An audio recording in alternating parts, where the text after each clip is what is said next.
As a psychologist, this is one truth that I cannot deny. This is one truth about the human mind that I cannot deny.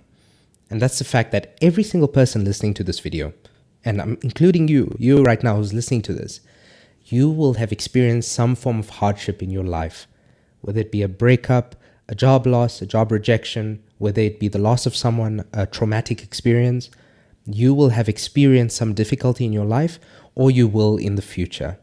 This is why I cannot think of a single psychological skill more important for dealing with the difficulties of life than resilience. Resilience is the ability to bounce back. It's the ability to fail and keep trying. It's the ability to keep persisting in what you're doing. And because you are going to have difficult times in your life at every life stage, you need to cultivate the skill.